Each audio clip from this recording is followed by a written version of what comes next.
Morning, everybody. Mike Griffin with Keene Building Products. The point of today's presentation is to educate everybody a little bit more on the opportunities with fluid-applied air weather barriers in the combination with fluid, rain screen and tangled net.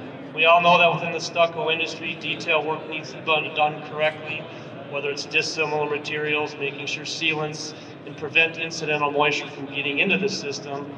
But knowing that things sometimes don't always happen the way we want, we're having insurance that we're building into it. And the rain screen not only drains out incidental moisture, but there's airflow that helps your walls dry out. So the first thing we're going to do this morning, we're going to run our fluid applied air weather barrier. It's going to take right over the substrate here. Essentially what we've got, it's liquid applied. We have two different versions. We have one we call a high penetration, which is roller and or spray applied.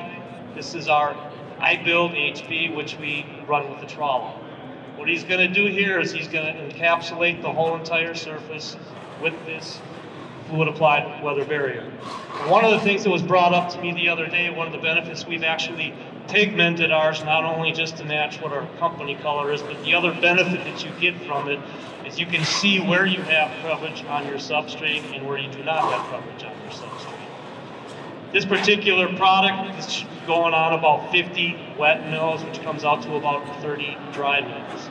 The other benefit that we have too within the product mix that we're talking about with the SMA and what we've got here is we have NFPA 285 approval on a multitude of different systems that will be incorporating both fluid applied as well as the rain screen. We've gone and done the testing to make sure that we have the fire safety things that are necessary because that's become a concern in recent years. There's a number of people here that have been in the industry for a while that want to make the industry grow further, bring younger people into it, so we figure if we do training like this, we can actually get more and more people involved. Every association that's involved in lath and plaster is represented here today. Okay, so now I'll take just a couple of seconds and we'll work over onto this other panel here and we'll start installing the drywall rain screen. The material he's working with here right now is the drywall rain screen. This happens to be our 10 millimeter. We have a 10 millimeter, an 020, and a 013, which is essentially eighth quarter in the 10 millimeter. This particular product is by code needed in Canada. Any type of adhered veneer or stucco, you need to use this. Now what he's going to do to install this, the first thing, this is going to go over the fluid applied. He's going to fasten it 18 to 24 inches, give or take, just to hold it in place. And after he does that, then the lath attachments and the trim pieces will go over the top of it. With the entangled net, you always want to have the facing here felt that's got the dimples or what goes to the wall. He's attaching it with screws. Make sure he just gets it in place. With the 10 millimeter, will have a tendency on a panel this small to maybe curl on the end, so we're just going to put them in place as a demo panel.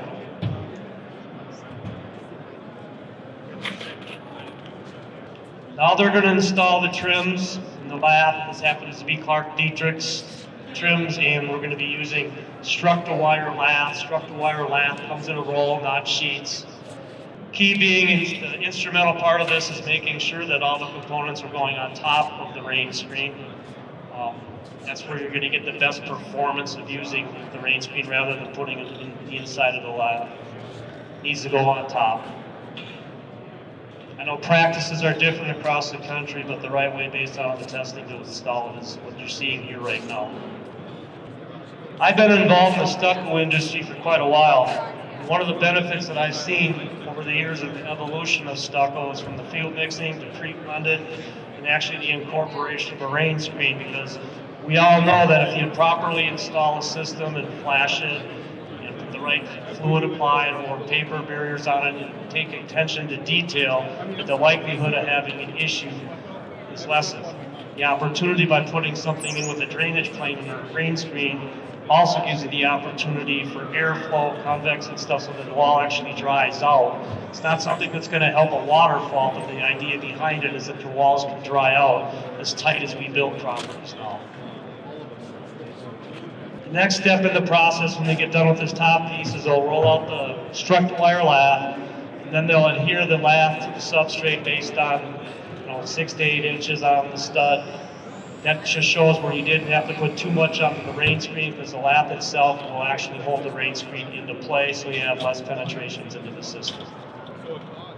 The idea behind the rain screen is if you can put it on, get the rest of the trim on quickly, and then you can go on and lath, and then you can go ahead and brown it out. Now they're going to attach the Stucco wire lath. Again, it comes in rolls, not sheets.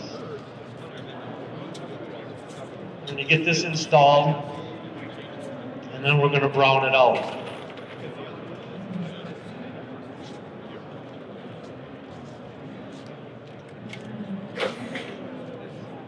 Okay, now they're putting on the second layer of the Stucco wire lath they're putting up. As you notice, we want to make sure when we're putting this up, we get a good overlap of the lath. What these guys are applying right now, it's a newer Stucco lightweight technology from one of the manufacturers that is also a participating member of the SMA. And with that, I'm going to let Mark say a few things. This is a scratch coat. This is going to be a 3-coat system. First coat in any plaster system is called the scratch coat. So this is what we would call a hand tool operation with a hawk and trowel. You can also use plaster pumps. And this is a lightweight product by Quickcrete that we're putting on. Isaac is now kind of going back through and just smoothing it out a little bit, and then he's going to come back and he's going to show us what a scarifier is. Okay. And a scarifier is it's a tool that's to put the horizontal lines into the scratch coat. So here he's got the scarifier, so some guys call it a comb. You can also use a notched plaster trowel. They have a trowel that has like notches in it, like a dragon's teeth or whatever, and it goes along. The idea is to put these lines in it. There's two purposes for the lines, and I think the main purpose is that it gives it some rough key, so when the brown coat, the second coat goes on, it will bite and have something really to bite onto. That's the main reason. The other thing that's good about it is that when you moist cure, which moist curing is a very important part to do, especially in drier climates, that it slows the water down and kind of gets into the grooves like that, and so it gets well hydrated. In this particular instance, he's wiping the edges down.